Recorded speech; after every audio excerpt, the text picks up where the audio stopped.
छंद के अंग हो गए। अब छंद के भेद, है ना, भेद जानेंगे। इसके भेद कितने हैं?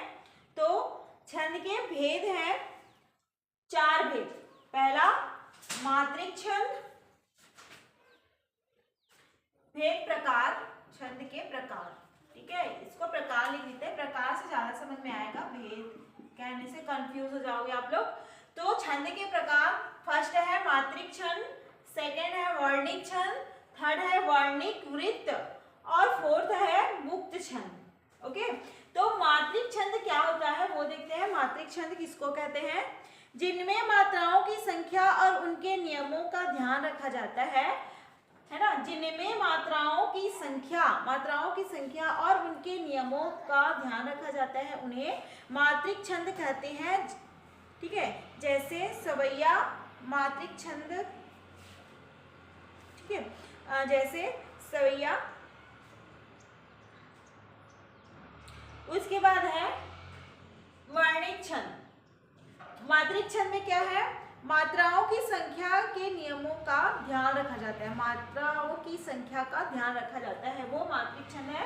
वर्णिक छंद, जिन छंदों में वर्णों की संख्या, है ना, जिन छंदों में वर्णों की संख्या, ये वर्णिक छंद से स्पष्ट हो रहा है कि वर्णों की संख्या का, इसमें वर्णों की संख्या और उनके रूप का ध्यान रखा जाता है ना, वर्णों की संख्या और उनके रूप का ध्यान रखा जाता है, उन्हें वर्णिक छंद कहते हैं ना। स्पष्ट हो रहा है इसमें वर्णिक छंद में, तो वर्णों की संख्या और उसके रूप का ध्यान रखा जाता है, जैसे दोहा, सोठा, रोला और चौपाई। ठीक है, वर्णवृत्त, वर्णिक वृत्त, वर्णवृत्त एक ही है, वर्णवृत्त, वर्णिक वृत्त। ठीक है, वर्णवृत्त में क्या होता है? वर्णिक वृत्त, वर्णिक वृत्त किसको कहते हैं? छंदों में मात्राओं के अतिरिक्त, छंदों में मात्राओं के अतिरिक्त वर्णों की संख्या तथा क्रम के अनुसार, है ना, छंदों में मात्राओं के अतिरिक्त, मात्राओं के अलावा वर्णों की संख्या तथा क्रम के अनुसार, वर्णों की संख्या और उसके क्रम के अनुसार भी गणना होती है। ऐसे छंदों को जिनकी गणना वर्णों के अनुसार होती है, ऐसे छंद जिनकी गणना वर्णों के अनुसार होती है, वर्णिक वृत्त कहते हैं, से वर्णिक वृत्त कहते हैं। ठीक है, उसके बाद लास्ट है मुक्त छंद।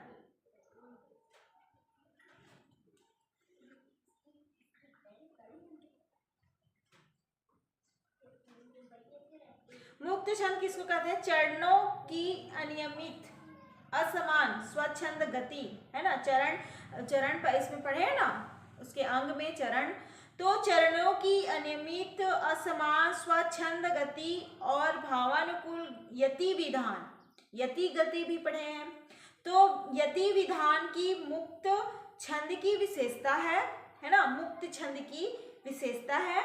इसका कोई नियम नहीं है, यह एक प्रकार का लयात्मक गण है ना, यह एक प्रकार का लयात्मक गण है जिससे पद्य का सारा काम चलता है।